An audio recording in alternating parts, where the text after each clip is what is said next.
You want to send a letter to the next president? Yes. How would you like to start?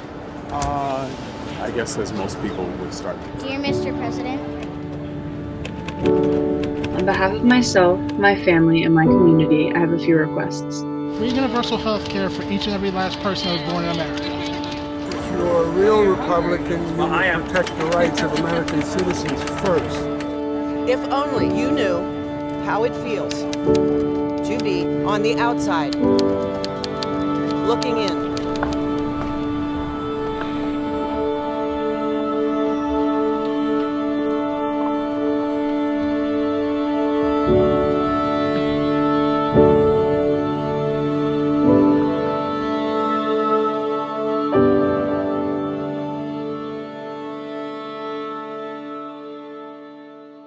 Hello and welcome to In Conversation. Thank you both for joining me on today's podcast. I'm really glad we were able to get you in for this special episode. To start things off though, can I ask you both just to introduce yourselves and tell us a little bit about who you are? Sheryl, over to you. Thanks so much, James. I'm Sheryl Oring. I'm an artist, writer, and educator, and I make work about activating democracy through art. I just got done installing a show called Secretary to the People at the Free Library of Philadelphia, and that's where I currently am. So pleased to be here with you today. Brilliant. And Corey? Yeah. Thank you, James and Sheryl, for having me here. I'm Corey Dzenko. I'm an art historian. Currently, I'm not too far from Philadelphia. I am an associate professor of art history at Monmouth University in New Jersey. And so I'm an educator, art historian, and I've been working with Sheryl alongside her projects since 2012. Okay. Well, thanks very much for those introductions. It's great to have you on the show. And again, thanks so much for your time. Well, on today's episode, what I really want to focus on is the I Wish to Say project and, of course, the Activating Democracy book, a book which was first published by Intellect in 2016, if I'm correct. But a book which was very important and urgent back then, but I would argue is perhaps more pertinent than ever, especially this week. So, Sheryl, I'm going to hand over to you. Can you just tell us a little bit about the project, first of all, and how the book kind of came about it? And then, Corey, we'll let you jump in as and when you feel you've got something to add as well. So, Sheryl, please, just tell us a bit about the project and the book. Sure. Well, the book is based around a project called I Wish to Say, which I started back in 2004. I went out on the streets with the typewriter and got dressed up in 1960s secretary attire. The secretary, that very word comes from the word secret. So it's been important to me to set up this trust between the people that come to my office so that they'll share, feel comfortable sharing and opening up with me. So I invite them to dictate postcards to the president. And sometimes it's the next president, depends where we are in the election season. And that year, 2004, I traveled all over the country, mostly on a shoestring. I didn't have a lot of grant support at that time, but over the years got support from organizations like Creative Capital and Franklin Furnace and was able to continue traveling with my mobile office and my typewriter. And to date, I've typed about 5,000 postcards I've typed during 6 different election campaigns to 4 different presidents. So it's been kind of an amazing run. And the book came up in 2016. At that time, I thought it would be really interesting to be in conversation with other artists that were making work that related to my work in some way. So there are people like Chloe Bass, Ricardo Dominguez in the book, and then maybe I'll hand it over to Corey to talk a little bit more about what she brought to the book and some of the other aspects. Sure. So in 2012, I had just moved across country for my husband's job, and he was a colleague of Sheryl's at the University of North Carolina, Greensboro. And she put a call out that she wanted to perform, I Wish to Say, with a group of typists rather than just her as a solo typist. And given that we had just moved and I wanted to really get out of the house, my husband said, "You know how to use a typewriter. Why don't you, join my colleague?" So I typed with Sheryl and a bank of typists for the Democratic National Convention. There was a street fair in 2012, and we were out in front of an art museum with lots of families and children coming through. And since then, I've typed additionally with Sheryl. So I think we were counting the other day, I've typed about 6 times since 2012. In 2016, or for the 2016 book, Sheryl asked, since I was both an art historian and had typed in her project, if I would write the introduction to that book, which I gladly said yes. And I was able to pull on kind of my experience as a participant, as a typist, while also then situating her project within contemporary art and art history. And from there, we've continued to work together. So she visited my campus at Monmouth University in 2016 as a visiting artist for a one-day event, and typed on campus for 2 hours. And we took all the postcards we collected from that event, and students in my department in art and design took the text from the postcards and made picket signs out of them. And this is one of the things that, you know, I wish to say it starts with the postcard, but then there's so many iterations of the project. It's great how it continues to go. So a group of us met Sheryl in New York City, a group of faculty and students that weekend, because it was the Art in Odd Places Festival. And this is an art festival done yearly without permits. It's all performance and public installations. And so we carried these kind of picket signs of the postcard text up and down 14th Street where the festival is. And it was really great because the students who were carrying the picket signs, it wasn't necessarily the postcard they wrote. It was somebody else's text. And people in the public would ask them, what do you mean by that? And they'd have to say, well, it's not mine, but this is what I think I would say. And I'll never forget one of our students, Zoe, carrying the sign, and it said, I'm embarrassed that this is the first time I get to vote.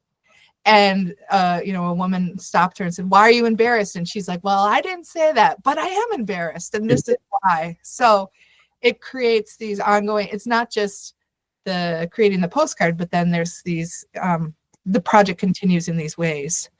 So that was 2016. And most recently for fall of 2024, I curated an exhibition for our university's DiMatteo Gallery. And it was a 20th anniversary celebration of Sheryl's, I wish to say. And we had a timeline of the election cycles along one half of the gallery. And we left part of the wall open so we could collect postcards over the run of the exhibition. And then the other half of the gallery, we had projects of hers that she's done that are similarly using the typewriter, a question, and the act of listening. And so I know we're going to talk a little bit more, I think, as we continue our conversation about what was in that exhibition, but these are some of the things I've worked on with Sheryl over the years. Oh, well, that's awesome. Thank you both very much. It's really interesting to hear about the collaboration. And again, you know, 20 years, congratulations. It's amazing that it's been going so long and is, again, still so resonant really today. I got a couple of questions that come to mind after some of the things you've said. Do you guys, you know, sort of think of this more as a protest or a performance or neither? Does it matter? How do you see it as like almost like a performance art piece, or is it something different? Is it more about the nature of communication? Perhaps I don't know, Sheryl, do you want to jump in there? Or?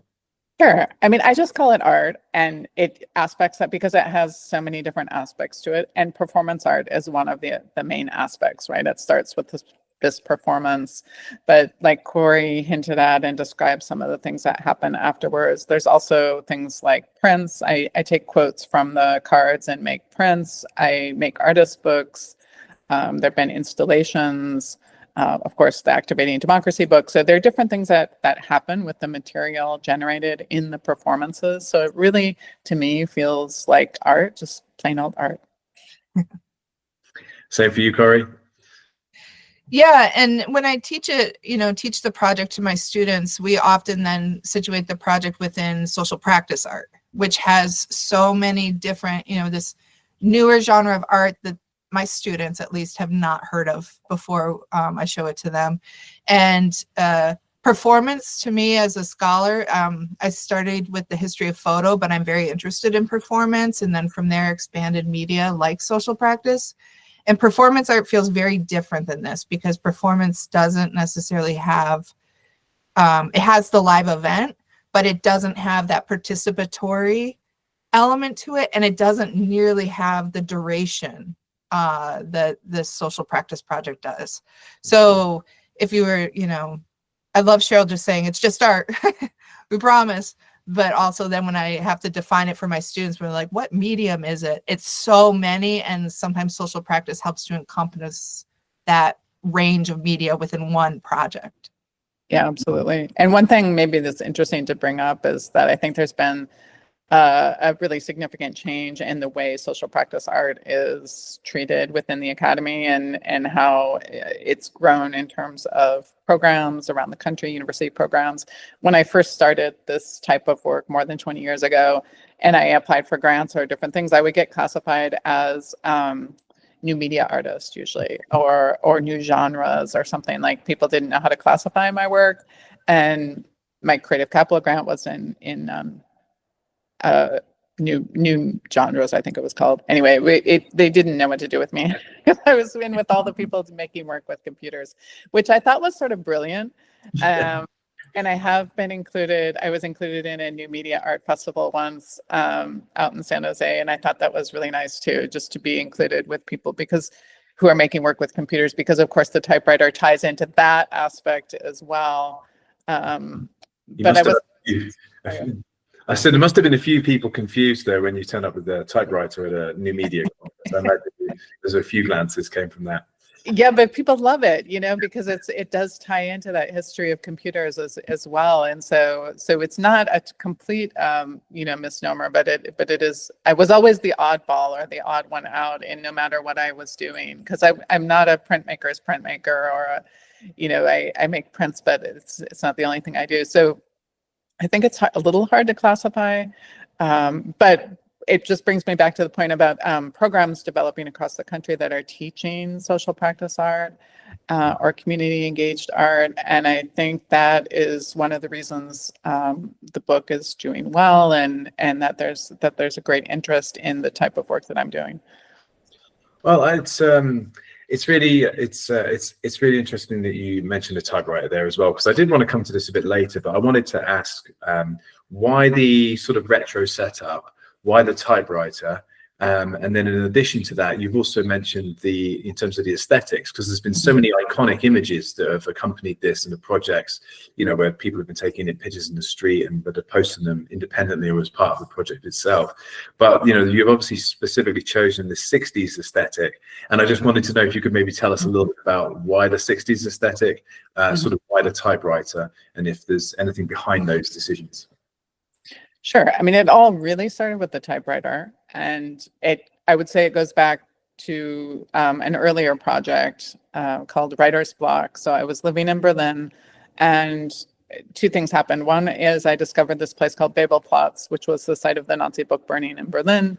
And then really around the same time, started seeing these typewriters out at flea markets or different places around the city. And I bought one typewriter. I thought it was a really beautiful object, and I like to write on it. I like the way it makes you think differently as you write, or write differently, because I think through things more closely before I write them, right? I don't want to make too many mistakes or have to start over too many times. So I find that my writing improves. So I bought the typewriter, and then I kept seeing typewriters, and I asked myself the question, what would I do if I had a lot of typewriters? I came up with the idea for Writer's Block, which was really born out of the landscape of Berlin. I kept seeing construction rebar everywhere. The city was under a massive construction at the time. This was 1990s. I was there, so there was so much happening in terms of reconstruction in the middle of Berlin. And I went over to a construction site in my really broken German and asked if I could have some rebar to make a prototype of the sculpture that I wanted to make, and sort of cobbled together this cage, essentially a cage filled with typewriters, and eventually made this project with 21 of these sculptures that were set out on Babelplatz. And then after that was shown on Babelplatz, it went to the Jewish Museum in Berlin, and it went to Budapest, and to Boston, and to New York, and to Bryant Park and in New York. And Then I started asking myself, what would happen if I took the typewriter out of the cage, metaphorically speaking, right? I'd cage the typewriter and so the I Wish to Say project really came out of that juxtaposition with writer's block. It seemed to me the next natural project. It was also born out of my experience in journalism. So I was a journalist for many years, and it's a bit like the person on the street interview, but with a creative twist. And the typewriter kind of breaks down barriers. I found that it really is a way to open up a conversation with people that is a lot more open than it would be if I were there with a journalist. And the costumes really came after the typewriter. If I just thought if I have the typewriter, I should be dressed in something that references that era as well. It certainly lends a lot of performativity to it as well, I think. I guess that's where my question came in about the performance aspects as well as the aesthetic decisions. And I can imagine you probably certainly must diffuse people and like sort of create a lot of intrigue when you're sat there somewhere like Bryant Park, kind of typing away. And I can imagine it's certainly sort of people lower their guard, especially in a place like New York, and are intrigued and want to come and see what's going on. Have you found it to be a very kind of an effective sort of tool to to better communicate with people or to help them communicate their sort of true feelings? Oh, absolutely. And I think because people see that I'm putting myself out there and they really appreciate that, they tend to, I build up trust really quickly, and people tell me the most amazing things. Sometimes they'll tell me very personal stories about their family, their situation. And of course, these messages are going to the White House, but I'm there as the sort of the medium and mediary and take down what they have to say word by word, which I think is also something that people really appreciate. They see that I'm listening really intensively and doing this type of radical listening that I do through this project, where I'm listening, taking down every single word, and it tends to generate a really emotional response as well. Well, and if I could add to that as a typist in my experience too, because one of the things that happens is that people are drawn in by different elements. Mm-hmm. So many times we're sitting there in costume and somebody be like, if somebody who's maybe older or would be like, oh, I used to dress like that, or like my aunt or my grandma or somebody dressed just like that. Whereas when we were in Charlotte and there were so many young children around, they're like, what is that thing? Like they couldn't read the costume yet. They didn't have that context, but they're like, what is that machine? Like, what are you doing? And then the adults that they were lived with would have to explain it to them. And it just helped draw them in further in a really wonderful way. It's I mean, the physicality of the typewriter, especially for kids, but for people who live through the typewriter generation, that sound of the keys is so distinctive, right? So I can imagine it must be, especially for kids who are used to phones and keyboards for computers, it must be really quite like what is that? No, it's interesting. Well, my mother was a typist, one of her first jobs, and then as an academic typist as well. And so there was always typewriters in our house. So I just remember as a kid just always playing on typewriters, and that was it actually created my own personal sort of love of writing, which has ultimately led for me to be in the publishing world. So typewriters have had quite an impact on my life. I imagine they've had quite an impact on quite a few people's, especially in my age group. Well, thank you for sharing those stories. And although I think the performativity, the aesthetics, and like the physicality of when you're in the space is all really fun and very, very engaging. But I imagine because of the sort of the purpose and the kind of protest or communication angles, you've probably encountered quite a few moving stories over the years. Are there any that stand out to you guys? Or are there any, I don't know, anecdotes or stories you would share? There's so many, so it's always hard to choose for me. But I'll just tell a few stories that stand out from this year. One was a young woman who turns out was a university student in Chicago, who came up and, was hesitant at first. And then as she sat down, I could tell she was getting really emotional through dictating her card. And then she just looked up at me and she said, nobody's ever listened to me before. And it was a really intense moment. And I've experienced things like that over and over, and it really has made me understand the power of listening with this project. And then there's one from years ago, I think it was from the first year that I did the project, where it was a young woman who just said, please send my husband home. Our son needs him. And you're just like, ah, so intense, so few words and so much emotion. Thank you, Sheryl. And Corey, any that you've encountered or any experiences you'd share with us? Yeah, I was trying to think of just one, and like Sheryl said, it's really hard to think of just one story, but I think what's been particularly moving for me as a typist is that there's been a few times where I've typed at the same professional conference a few years in a row, and somebody came back the second year because they had more to say. So that is moving. And then also this past fall, when we had a number of typing events on campus, and the day Sheryl was there live, a professor brought her class. And they were studying rhetoric and different types of arguments, and connected the act of dictating right now and having a message or an argument right now to their studies. And so after they had dictated their message, I asked them, how did it feel? And similar to Sheryl's story, one of them said, I felt important. She's like, I felt so important knowing that what I said is going to the president and it's actually being sent there. And so I think it's those moments where you see people, not just the content of what they dictate, but like the effective experience that they're having through the process is really moving from the experience as a typist to be there to help them have that experience. No, oh, that's awesome, and I appreciate you both sharing those kind of personal anecdotes. If for me as well, I see this as being like quite an important sort of archival project in a sense. Is there like an archive that accompanies this? Have you got all the typed letters and notes? So they're all recorded somewhere, I assume. Could you tell us a little bit about that, and if maybe there's some resources that you might share with people that they could find out a little bit more about the project up to this point? Sure. So there's a massive archive of more than 5,000 carbon copies. So I always make 2 copies, an original, which gets sent to the White House, and a carbon copy, which I keep for my archive. And I have been meticulously going through it in preparation for this show at the Free Library of Philadelphia. So that's been a really fun and also intense process, going through everything again. I do have the website, iwishtosay.org, which has a lot of the cards, and I'm working on different ways of presenting the material online as well. And speaking about presenting the material, could you just very briefly, Sheryl, and then I'll bring Corey back in again as well. Could you just very briefly just explain how the book is kind of formatted? The book that was published in 2016, that is the I Wish to Say Activating Democracy project. Can you just tell, so our audience knows what they would encounter if they were to buy a copy, for example? Oh, sure.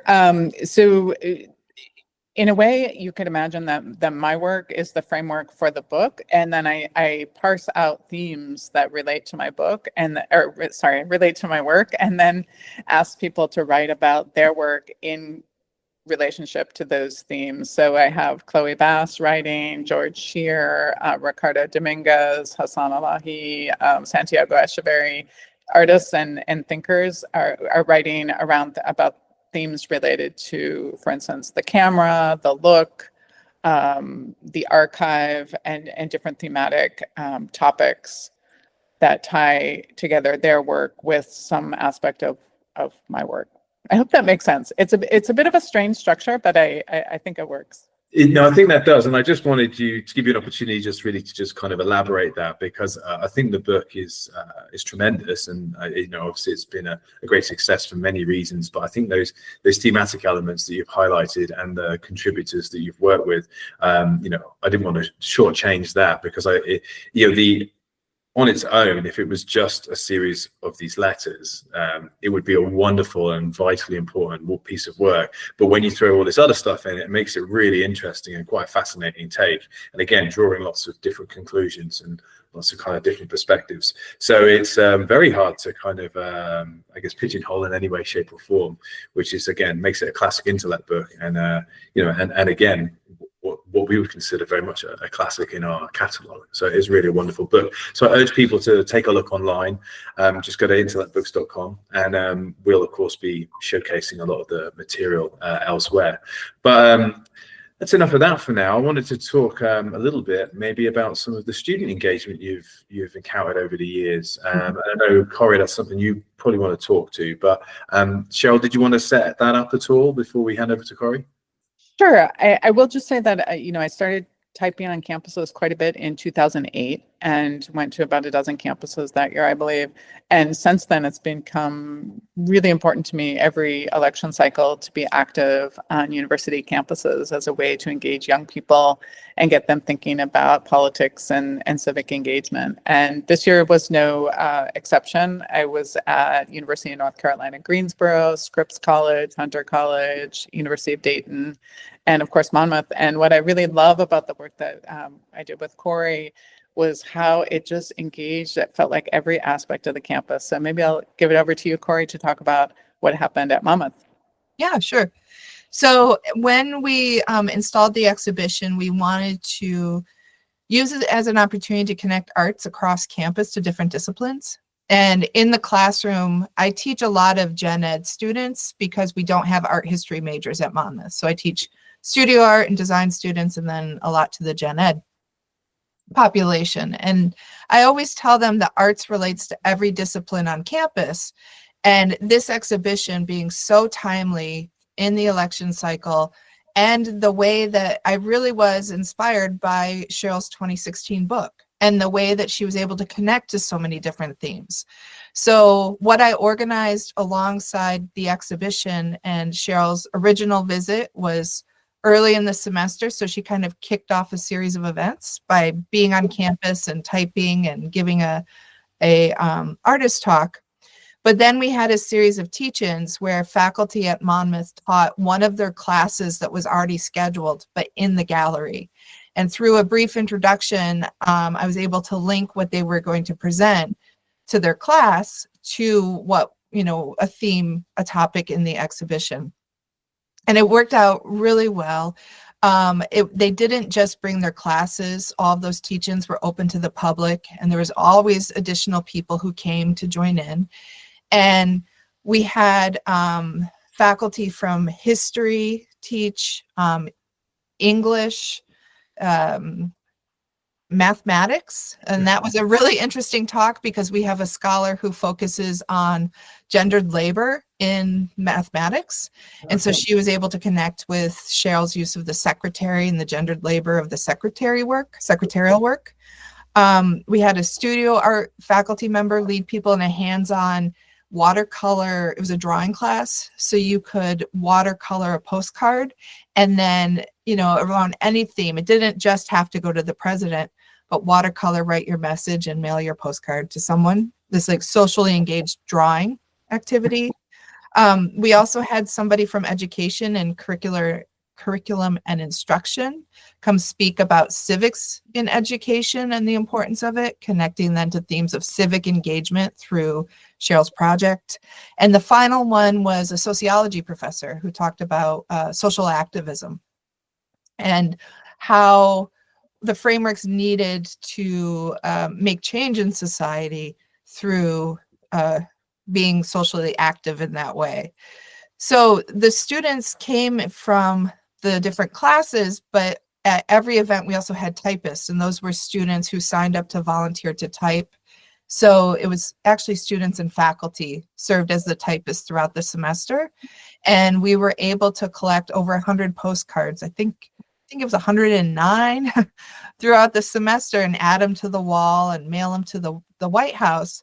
But the final thing that we wanted to do with the importance of getting students engaged early in activating their participation in democracy was to work with local high schools. And of course, that becomes more challenging when you're working with people who are under 18. So we were able. It was challenging. I should back up a minute and clarify what I mean. They had a lot to say, but the bureaucracy of getting the project into the high schools. Yeah. We met some roadblocks, especially as the election season went on. But we were able to go into a local high school. 2 faculty members went and they set up, and social studies classes came down and dictated postcards. And then they were there through the lunch hour so that any student who wanted to come over and could dictate a postcard. And high schoolers have a lot to say. Like, many of them are really paying attention and have very real concerns. And so I think it was really important to have that voice in the project this time too. So student engagement at the university, but also high school level. I really appreciated that aspect of it. We had talked about that going in, and I'm so glad you were able to pull that off. Yeah. I applaud you both for that. I think that's really important, and one of the other facets of this project, which perhaps isn't as obvious on first encounter, but is really, really important. And in serving that next generation and providing them an opportunity to communicate the way they're feeling at a time when most people are trying to silence them, I think is really, really valuable. And again, should be applauded. I suppose moving, I should say, to the elephant in the room somewhat. Must have been a slightly different vibe in 2008 versus 2024. And of course, we are recording this episode on January the 21st, so just one day after the inauguration. So thanks for being here, number one. And I just thought maybe with the inauguration taking place this week, it might be interesting to ask what you would both like to say to our leader, dear Mr. President, I wish to say. What's your message right now? Corey, maybe you want to start with this one. Yeah, thanks for letting me go first. I've been thinking about this, for a while. Well, since you posed this question. And one of the things we realized on campus very quickly after the election results were out is how many people feel uncomfortable or don't want to dictate a postcard to President Trump because of a lot of his stances, but also because they don't feel like he'll listen. And, a day after the inauguration, I'm still kind of feeling that, like, I don't know that he's going to listen, but we have to use our voice, and we have to, write to the future presidents as well. So I think if I could frame my message to current, future, all presidents, it really would be that we have to do something. I would be a call to action to really do something to get corporate interest out of our elections and kind of foreign influence out of our elections, to really make it so one vote is one person's voice. And there's so many ways that our current electoral system don't have that, I have so many concerns. I could write, a book of postcards, but I think the overarching thing, a major overarching issue is our voting process in the country is not really one vote is one voice. Thank you, Corey. I think that's a really interesting and moderate response. Thank you very much. And Sheryl, how about yourself? What would your message be, or your thought? I'd probably keep it very simple and just say something like, listen to the people. Packs a punch. Yeah. No, well, thank you for sharing those as well. And like I said at the start, I think this book and this project coming to its 20th anniversary in 2024 feels very fortuitous, because I feel it's more, pertinent now than ever. And I think that the archive, and I think that the work that you're doing is really important. And hopefully someone at some point will not only listen, but will perhaps go back through and look at these tickets and see what the shortcomings have been, and if there's any change that can be affected. So it could be a really useful archive one day for someone who's open-minded, that's for sure. I hope so. Okay, well, I did have just a couple of little extra questions I wanted to ask you here. We are, of course, it's very early, but we are, of course, looking at maybe another project, a follow-up project. Sheryl, did you, or Corey, do either of you want to sort of allude to your vision for that, what that would look like as a kind of book or as a follow-on to the work you're doing already? Who wants to go first? Corey, shall I think it's Cheryl's turn. Okay, Sheryl. Well, the work that I did with Corey this past year on the exhibition there, and then the subsequent exhibition at the Free Library of Philadelphia, led me to think about, or led us to think about, a new book that we're calling Secretary to the People, that is a more in-depth look at my practice and the work that's been done, of course, with 20 years, and it really is 21 years now. And by the time a book came out, let's say 22, 23 years. So it's a very long-term project, which has a different feel than it did back in 2016 when, I started the project in 2004. I'd already been doing it more than a decade, but this has a different significance, I think, at this point in time. And so taking a look at that practice, and with Corey editing the book and adding her curatorial and editorial viewpoints, and yeah, I'm excited. I think that even though I've been doing this work for so long, I keep discovering things about it, which is partly one of the things that keeps me going, is that it doesn't feel finished yet. No, I don't think so. No, I think, like I said, it just feels more important than ever. It feels like there's definitely need for development. So very much looking forward to seeing what comes from that. Corey, anything to add? I would just say that it's interesting in the recent years how Sheryl and I have been having a lot of conversations around her project and how those have shifted. And I don't think this is oversharing at all to say, like, at first we were feeling like, okay, maybe 20 years is like a bookend, right? And maybe the project is done and now like the archive can be the source for material to make other things. And that didn't happen, and that can't happen. So I see this new book, as an opportunity to kind of check in and mark a point in the project, but then it will continue on beyond that. And the 2016 book is really so great for the way it brings in so many voices, but to use the 20th anniversary of I Wish to Say, and then the nation's 250th anniversary coming up, as an opportunity to really focus more in on I Wish to Say specifically. It'll be really great. Yeah, I think that's a really good point as well. It's maybe in 20 years' time we'll have like another edition called Last Typist Standing or something like that. Analyze the aging process and the typist and where the place of the typewriter. Maybe by then we've all returned to typewriters and computers are a thing of the past. Who knows, right? But yeah, I'll be interested to see what comes out in the future as well. But if you don't mind sticking around for a minute, I did want to ask you a few quick time questions. So these are a little bit fun, a little less political and academic.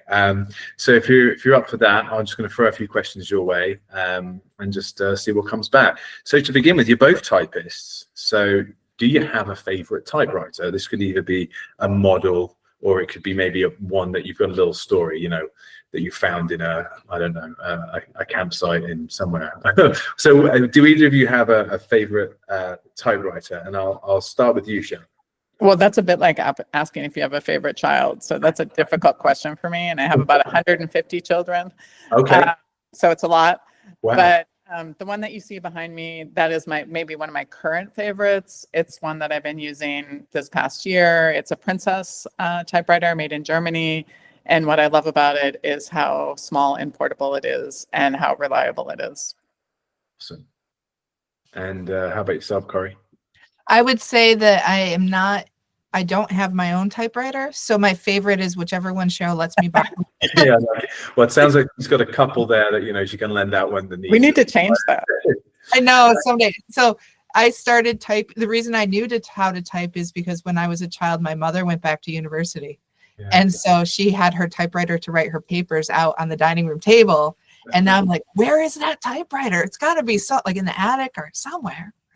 Yeah, that's a very similar story for me, actually. I can't remember what the brand was, but I can still hear that piercing sound of the click clack. That's for sure. Yeah. No, fascinating. If people were interested in finding out a little bit more about typewriters, are there any cool resources out there? Is there there must be some typewriter museums out there in the world. But yeah, is there anything that you would draw people's attention to if they wanted to? Well, I would check out Philly Typewriter, which is my favorite typewriter shop here in Philadelphia. And they're a great resource. And if you have a typewriter that needs repair, they're really an amazing place to get help. And they're also just really great community organization. They have all kinds of events and different things happening that relate to typewriters. Oh, cool. Okay. All right. Well, on to the next question. So these are going to be all over the place, but I was wondering if maybe you could tell us about an early exhibition or perhaps a performance which has had a lasting impact on you. And Corey, I'll go to you with this one. Sure. So I grew up in Michigan, outside of Detroit, and my dad would always take us down to the Detroit Institute of Arts, where there's a Diego Rivera auto industry murals. Oh, cool. And so he worked in the auto industry. So he'd take us to see those. We go to the photo exhibitions, which maybe that's where my photo focus came from. And then we go get a cup of coffee at the cafe that he loved. And I didn't really understand the murals when I was young, when I was a kid, but they stuck with me. And when I was at the University of New Mexico, a number of my faculty members and student colleagues were studying Rivera and writing about him. So to have that experience from being a kid and then to see like it from the academic point of view of like how public and political art can be, has made a lasting impression. That's a great answer. And yeah, great artist. Those murals are tremendous. Sorry, Corey, thank you for that. Cheryl, anything that stands out from your path? I love those murals too. I was working in Detroit, so I know them pretty well. Really, the thing that actually got me on this road was this work by an Israeli artist named Misha Ullman, who made this piece called Bibliothek, which means library. And it's in the middle of Babelplatz in Berlin. And you stand, it's when you look down into the ground, there's about a 3-foot square plastic window down into the ground, and you just see a room full of empty bookshelves. And you know that's the place where the Nazi book burning happened. And so that work really moved me and got me thinking about art and history and the way public art can impact people. So it was important for so many reasons. Well, thanks for sharing that. Again, sounds like a piece that's very pertinent right now as well. So yeah, that's cool. I'm going to check that out. That sounds extremely powerful. And moving on to a little bit about music, perhaps. I was just wondering if you guys listen to much music and if you have a favorite album, especially maybe something to go to while you're perhaps working, typing. Corey? So Radiohead's Kid A holds a soft spot in my heart, and it will forever. But I don't work to it. That's not writing music. No. But I often put Brian Eno's music for airports on loop when I'm writing. And I love how he said he made it for the Newark airport, which is now just not very far from my house. And he wanted to be interesting enough, but boring enough to fade in the background. And so it's perfect writing music. That's really interesting. Thanks for sharing that too. And Cheryl, how about yourself? So yeah, when I'm writing, I actually don't listen to anything. Yeah, I need my head free. The album, I also tend to listen to certain albums over and over and over and over and over again until like I just hit a point and then I switch. I have a weird relationship to music.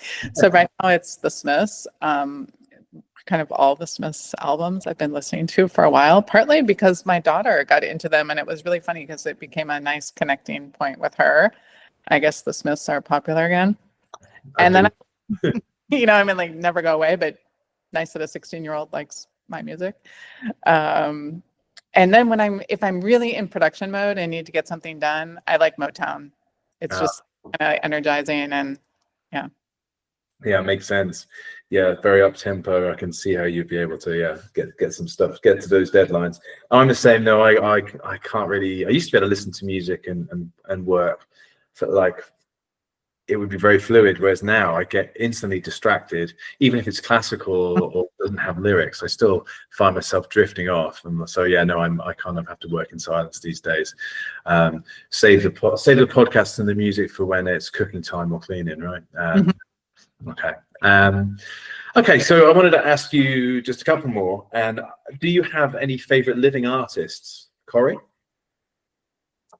Is it too much to say Sheryl Oring? No. I think that's very. Well, again, like to ask us to pick one is really hard, but I keep coming back to Cheryl's work as an art historian, as a teacher, as a collaborator, and really love how her work has us connect with each other and more we need connection these days. But another favorite piece I have right now is Janet Cardeff and George Burrs Miller 40-part motet, which is a sound installation piece. And I just saw it recently at the St. John the Divine in New York City. It was the third time I saw it, and it's an oval of 40 speakers. There's 8 groups of 5, and 40 members of a choir are singing this 40-part motet, one in each speaker, from the 1500s. Wow. And you're able to go and walk around the space. You can sit in the middle. It's like 11 minutes long. And I typically, I don't have patience for like sitting and watching a film in a museum, right? But like to sit in there and to be in the sound bath where, again, like Sheryl's work, like you hear the voices and they're connecting with you and going over you. So I would have to say, favorite artworks, to sidestep your question a little bit. But Yeah, that's how I'd answer it right now. well, we've gone from a type in to a love in, so I'm happy with that. Yeah. No, thank you very much for sharing. Sheryl, how about yourself? I mean, that's another one of those really hard questions for me because there's so many artists. I said they were quick. I didn't say they were easy. I'm afraid these are slightly tough. So. I'm going to just talk about an artist whose work has touched me emotionally, and that's actually one of my former students. His name is Sheryl Rowland, and this was a student in North Carolina who dropped out of graduate school because he was wrongfully incarcerated, and came back and proposed this project where he came to me and said he wanted to wear an orange prison jumpsuit on campus every day for his MFA. And I was like, go for it. That sounds amazing. And I'll help you in any way I possibly can. And worked really closely with him to make that possible. And that work really touched me. It touched a lot of people. It launched his career, and he's now teaching at University of North Carolina in Chapel Hill as an assistant professor. So I'm really proud of him and his work, and that work really touched me. So I have to say, Sheryl. Oh, excellent. Well, look, that's another fantastic anecdote. So thank you both for sharing. And I just have one final question for you all. And again, it's not easy necessarily, but I think it's fun. So, here we go. So you're having a dinner party and you're allowed to invite 5 guests, dead or alive. Who's on the guest list? Corey.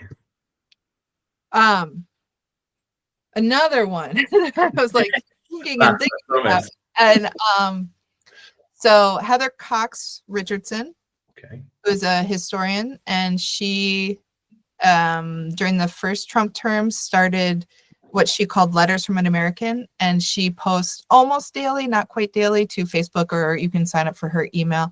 And she does this fantastic job of taking kind of what's happening in current day politically and connects it to its history and explains it back and forth. And so I always appreciate her insights. I mean, I'm a historian, so you ask me, I'm going to like tell the background, but it's such a great example though. So please carry on. The second one I thought of is in undergrad, I became really interested in Claude Cahun's photographs from the early 20th century, where she used self-portraits, but in a very gender fluid way. And more than that, though, beyond her photographs, she had a stepsister who was also her romantic partner.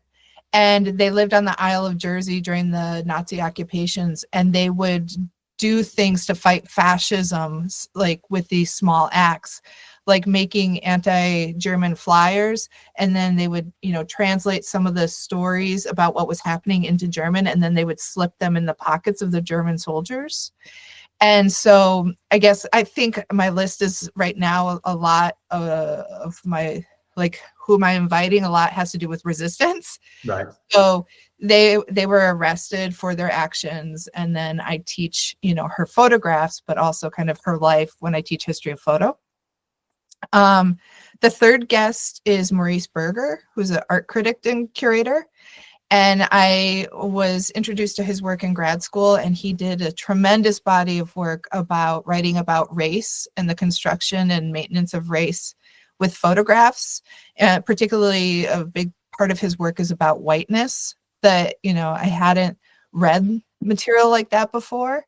And unfortunately, he passed away very, very early in the COVID-19 pandemic. So I'd always hoped to meet him someday. And instead, I ended up writing about him because his husband turned to using his Instagram account, Why We Look, to mourn the passing of Maurice. So he'd be my third guest. Latoya Ruby Frazier, another photographer, documentary photographer who does a lot for workers' rights and human rights through her creative work. And here I go again, because Sheryl's so generous and a great dinner partner. Like Sheryl, I wasn't sure if I'd answer all these questions that you gave us, but I can't have a dinner party and not have Sheryl there. The generosity of her work, and also she is really great about connecting people. So I think a dinner party, it'd be nice to have Sheryl there too. Oh my gosh. I used to host dinner parties before the pandemic, and then the pandemic happened, and I haven't gotten back into hosting dinner parties. I've just started myself, actually. After I was again pre-pandemic, it was a weekly affair, and then now it's just been before Christmas got back into it. So yeah, that's kind of what the question's there, because it feels kind of, again, more pertinent to me at the moment as well. Who would you invite, Sheryl? Well, I kind of want to just be at Corey's dinner party. I know. I was going to say, she's eclipsed me. I also posed this question to friends because I'm like, how do you pick just 5? And one's like, David Bowie, of course. Yeah. So I also need to invite David Bowie, my friend Maya, to my dinner party so they can have dinner together. I guess, I guess Bowie just gets a free pass regardless anyway, Yeah. Well, I don't know if you knew, James, but I actually did a project called After the Dinner Party, where I asked people who they would like to sit next to. It was referencing Judy Chicago's work, of course. I was going to say, is there a Judy Chicago connection there? Yeah, it was referencing her work, but it was a performance where I asked people this, and they just could pick one person, and I typed up their answers. Of course, so I did, but I nonetheless felt like, oh wow, this is a really difficult question. Well, I put Marina Abramovich on there. I really admire her work, and she's been inspirational. And I put Christo on there, people who've inspired me in the past. Toni Morrison, Michelle Obama, and Frida Kahlo. It's a hell of a list too. We've got ourselves quite a party shaping up here. I think we might be able to put the world to rights, to say the least. I love that. I love all your answers, both of you. I like the historical element as well, and because I think it's all. I think at the moment it's really good for everyone to be much more aware of history, because it gives us a barometer to be able to kind of see why things are happening, patterns, and to be able to dig the truth out sometimes as well, I think, by looking to the past. So I think history has a more important place than ever. So I like that. And a lot of visual artists and photographers and connections like there too. And of course, a very strong list of female protagonists there as well, which is great to hear, because of course we haven't really talked about it too much today. You've alluded to it, but of course there's a real feminist element to this project and to the book as well. I don't know if perhaps you had any final thoughts about the book or about any of the projects we've discussed today, because you've survived QuickTime, and I really appreciate you taking the time to be with us today and to answer all these questions, of which there's been many. But yeah, do you have any final thoughts, Sheryl? I just hope people can come by the show in Philadelphia, and it may be traveling, so there may be other locations, but I really think that seeing everything in person is amazing. So I hope that some of you listening might have a chance to see this work. Excellent, thank you. And Corey? And I would just also encourage people who even can't make the show to say that Sheryl's website is a great resource to see the various cards and to see the range. And I guess I could say that one of the things, you talked about the body of an archive, the project as an archive, and one of the things while curating to select which cards we put on the wall to make sure there's a range of content, it was interesting to see how so many of the cards are somewhat I shouldn't say so many, but a number of the cards were somewhat dated because some things have changed, but some of the cards from even 2004 could have been written today. So there's something really moving in that you know, like you were saying, James, like seeing the history, but then connecting it with today as well. And so the work continues. The work continues indeed. And on that note, I think we'll call it a day. So thank you both very much for joining me today on this episode of In Conversation. It's been wonderful having you both on as my guests. So Corey Dzenko, Sheryl Oring, thank you so much for being here. It's been an absolute pleasure. Good luck with the rest of the project, and we look forward to seeing more work from you both in the near future, I'm sure. Thank you. Thanks Thank you.